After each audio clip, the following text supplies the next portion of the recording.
Make it make sense for me. Things have changed so much, especially in the club scene.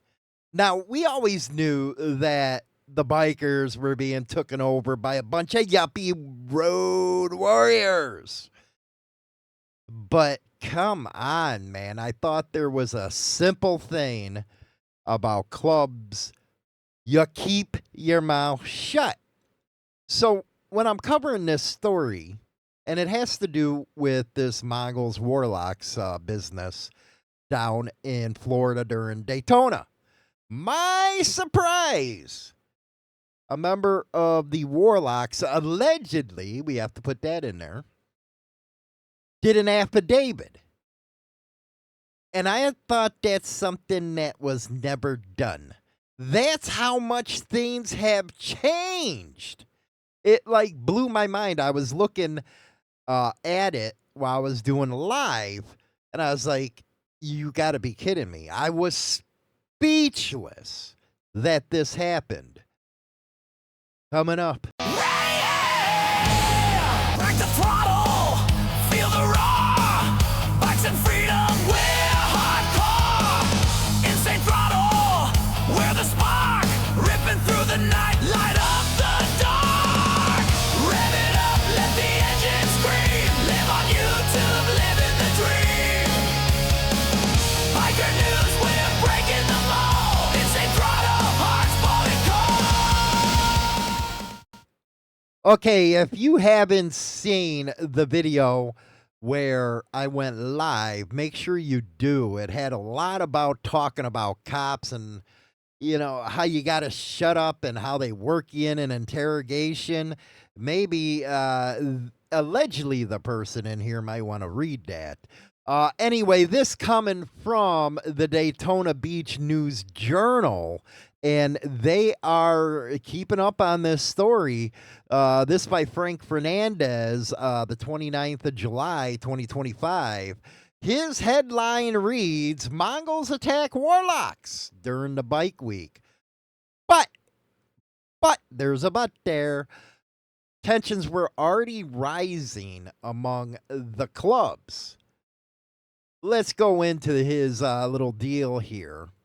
And I feel sorry for this guy because he's mentioned by name in this article. Warlocks Motorcycle Club member Thomas McDaniel traveled from Virginia for Bike Week in March and was gathering with other Warlocks at a new Smyrna Beach RaceTrac when he noticed some Mongols at the other end. Now, you have to know that this reporter probably got his hands on this affidavit, so he's throwing his words in there too. It goes on to say, McDaniel said he was not alarmed, and that was in quotes, though he was unaware of any issues between the Warlocks and Mongols in Florida. He said he didn't expect an attack. This according to an affidavit. And if you watch my video, you just don't talk to cops because next thing you know, everything's coming down. Now, no Warlocks have been charged in this incident, but 28 Mongols were. So you have to ask yourself, well, now they're going to use this affidavit against the Mongols, which is a no-no.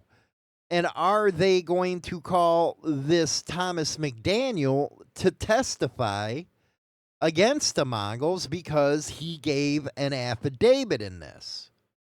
Goes on to say he was wrong. The Warlocks, like the Mongols, are classified as an outlaw motorcycle gang, according to the affidavit, had gathered at the racetrack to ride as a group in Daytona Beach. And it goes into the incident right now. The Warlocks watched as Mongols kept driving into the racetrack, and the racetrack is a gas station, so you know. And that happened on the last Saturday of the Daytona Beach Bike Rally, or Bike Week. and the Mongols parked tactically, is what they said, outnumbered and surrounded the Warlocks. So even if any of the Warlocks are charged in this, that means they're going to get off on self-defense. And the charging affidavit from Beluga Sheriff's Office, that's what they had to say. Now, it goes on to talk about Clinton Walker, a Mongols leader, walked into the groups of Warlocks and soon the fighting started. He drew a gun and fired. This is all allegedly, while others also drew firearms and blast the gunshots cut through the air. See how they have to build that with the drama? Mongols and Warlocks started running and ducking inside. The employees locked the doors, called 911. They're claiming the melee involved about 50 people. Afterwards, the Mongols got on their bikes and the vehicles sped away. But in now present time, there's so many cameras, you can't get away with anything anymore. It goes on to say when the shooting stopped, Mongols Tampa member had a gunshot wound to the abdomen with a bullet lodged in his pelvis. He ended up at health center. A bullet grazed the Warlock's head. He had a broken nose. He too was transported. The presence of two rival gang members at the same facility prompted the hospital to go in lockdown. Now, again, the brawl and the shooting led to an investigation which resulted, I think it was 28 Mongols. And that's when they launched, and this is from the feds, man, Operation Mongolian Beef. Months, it says just over 30. I thought it was 28 were arrested, including the one who was shot. So you get shot, and for your troubles, you get friggin' busted. No Warlocks were charged in this. So no Warlocks were charged. McDaniel, the Warlock who traveled from Virginia, said he was hit in the back of the head with a hard object several times during the attack. Again, the affidavit stated he may have been struck by nunchucks. So he's already talking if this is true. He's already, I guess, given his side of the story. But, and here is where it says, McDaniel later told investigators the Mongols and Warlocks did not have the relationship in Virginia, apparently meaning the bad blood that would lead the group to attack the other. So now you're talking about skipping over state lines and giving information. I guess he said after the attack that the Mongols clubhouse was only several miles away. He said maybe they may have sparked the violence.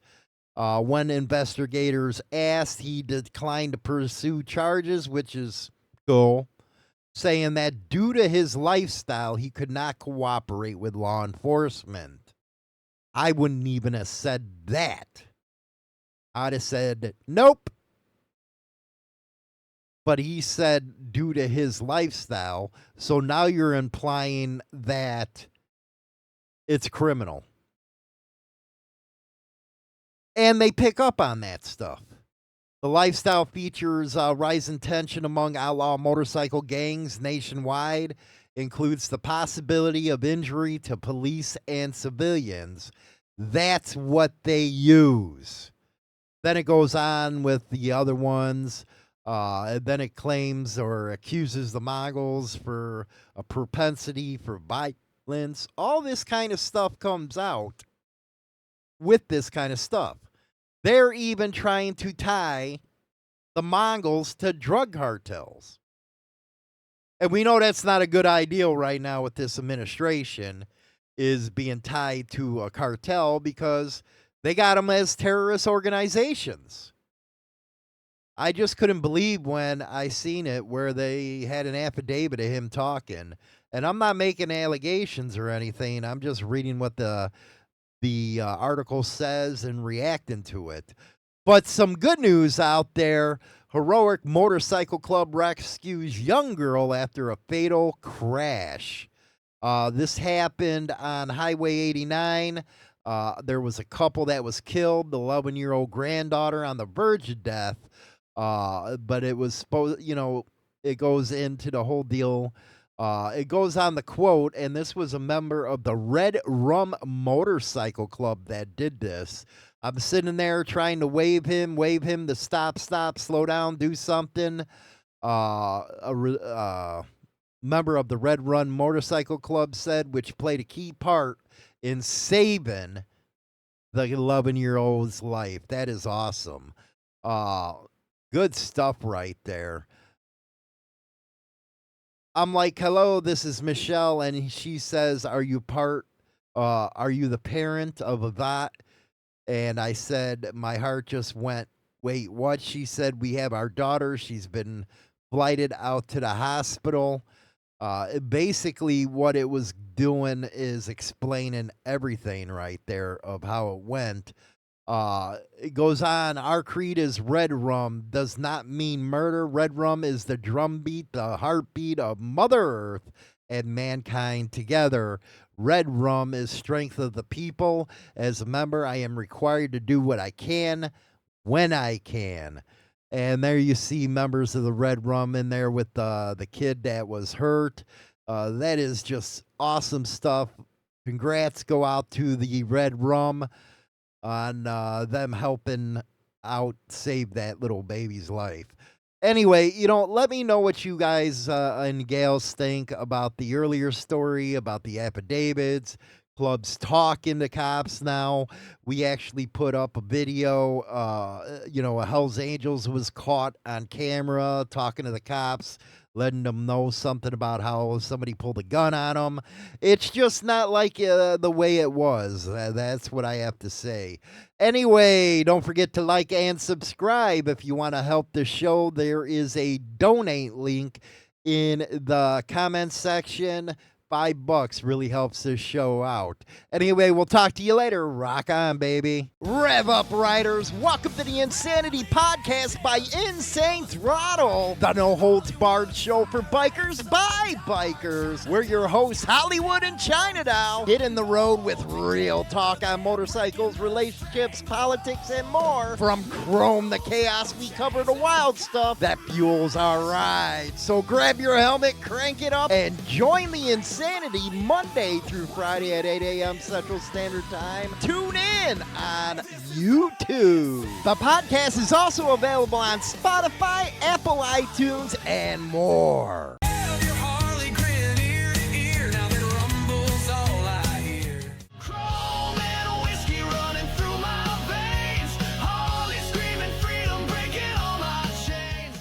Home where the wind runs free, my bike's waiting there calling to me. Harley Davidson till the bitter end, the highway hums beneath my boots. A fleeting dream or a knockout. Welcome to 1990 Chicago, where trust is a trap and betrayal runs deep. The Betrayal Chronicles real-life book series by James Hollywood Machikari drags you into the middle of the biker underworld like never before. In Power and Betrayal, a kingpin rises and falls in a storm of drugs and deceit. Then Brotherhood and Betrayal throws you into a fight for loyalty where every choice bleeds. Get the Betrayal Chronicles series now with grit, guilt, and redemption on every page. Available on Amazon and everywhere books are sold. Also available is autographed copies by James Hollywood Machikari on www.insanethrottlebikernews.com.